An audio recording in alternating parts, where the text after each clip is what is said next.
These white pouches may be the future of the tobacco industry, but there's no tobacco inside. The main ingredient inside Zyns is pure nicotine. These are Zyn Nicotine pouches. The oral nicotine product comes in these cans. You may have seen them for sale in convenience stores, gas stations, and even your local pharmacy. Or on social media, where they've birthed a devoted subculture. Good morning, boys. Popping a little. Over the past year, sales of Zyn have skyrocketed.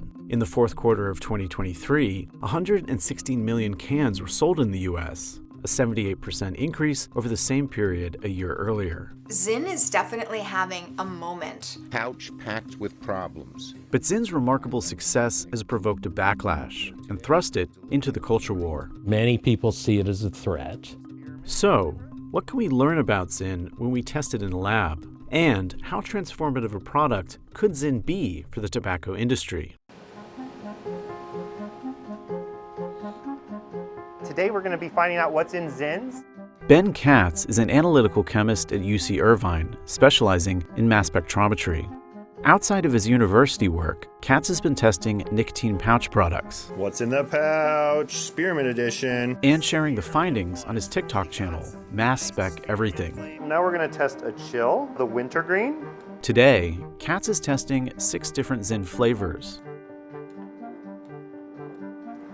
All right, so now we're going to be analyzing the samples on the mass spectrometer. A mass spectrometer is capable of weighing the exact mass of a molecule so that you can determine the composition of the chemical structure and identify what is in a sample. Oh, it works. In the data analysis software, we see a series of peaks. There is a common peak that's in all of the samples, and it's the most abundant peak in all the samples. That is our nicotine peak. Based on these tests, nicotine is the bioactive molecule in Zyn, and the nicotine is the only tobacco-related alkaloid that we can see in this product. Zyn looks like a little tea bag. It's a tiny little white pouch that tucks inside the cheek, and inside there's no tobacco leaf. There is cellulose or wood pulp, along with some artificial sweeteners and flavorings and nicotine. In January, Senator Chuck Schumer called for a federal crackdown on the pouches. I'm delivering a warning to parents because these nicotine pouches seem to lock their sights on young kids, teenagers, and even lower, and then use the social media to hook them. This scrutiny has in turn triggered another chapter in America's culture war, with some on the right declaring a Zynsurrection. Senator Tom Tillis responded on X with a message that said, "Come and take it, Chuck." So we're gonna make him a Zyn birthday cake. Fueling Zyn's rise are self-styled Zynfluencers who feature the nicotine pouches in their social media content. Upper decky gum pillies, upper decky lip cushions. Unlike cigarette brands, nicotine pouch brands are permitted to advertise on billboards and television. And unlike e-cigarettes such as Juul, they are sold in fruity flavors. There are lots of brands of pouches on the market, including Rogue, Velo, and Lucy. But it's Zyn that has emerged as the Kleenex of nicotine pouches. Zyn is sold by Swedish Match, a Swedish smokeless tobacco company. In 2022, tobacco giant Philip Morris International acquired Swedish Match in a $16 billion deal. Just last year, Philip Morris shipped 385 million Zyn cans in the US, and this year, the company forecasts shipment volumes of about 520 million cans. Zyn now represents 24% of the smokeless category, which includes traditional smokeless tobacco such as Copenhagen, Grizzly, and Skoal.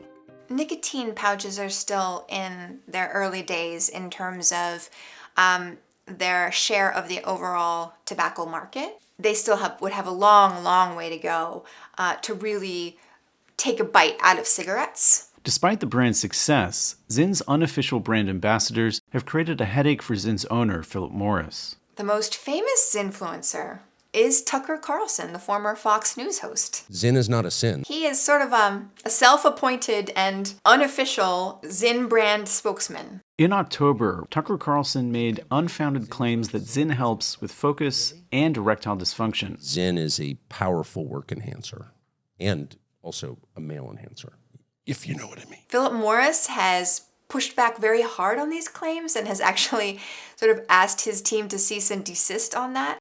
Philip Morris said it has reached out to social media influencers, asking them not to promote Zyn in any form where the audience includes people under 21. The company said its products are intended for adults who already use nicotine. Senator Schumer's interest in Zyn, I think, is related to his long-standing interest in tobacco control, especially risk to youth. However, the national data, survey data, tells us that kids are not really using this product at significantly high levels, so there's not really evidence for any kind of epidemic.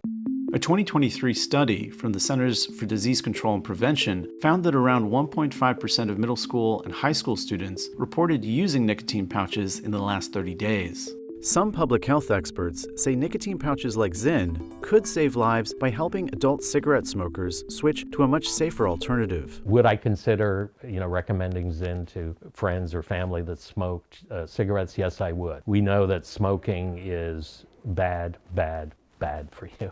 Anecdotally, I've heard from e-cigarette users who have switched over to Zyn. It's very, very hard to detect that someone has a nicotine pouch in their mouth. I've done interviews with folks who would talk to me for half an hour, and I never noticed until at the end of the interview they would take the pouch out. According to the FDA, nicotine is addictive, but by itself, it doesn't cause cancer or lung disease. We don't really, 100% know what the long-term effects of nicotine use are. However, we do have some pretty good indications from evidence that comes from other parts of the world. So for example, the country of Sweden is famous for using a product called Swedish snus.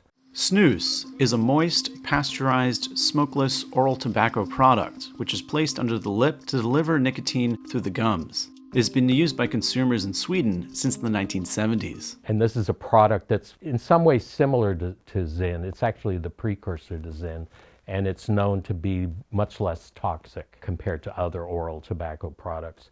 Since snus pouches were first introduced in Sweden in 1973, smoking rates have fallen considerably. Sweden now has the lowest smoking rate of all of the European Union countries. They also now have the lowest rates of smoking-related cancer. So that tells me that people who use clean nicotine products are much less likely to develop serious diseases that we know are related to smoking. So Schumer asked the FDA to investigate, and the FDA already has been conducting a review of Zyn because all nicotine pouch manufacturers were required to submit their products for FDA review in order to get authorization to keep them on the US market. If the agency does authorize a nicotine pouch, the authorization might come with marketing and flavor restrictions.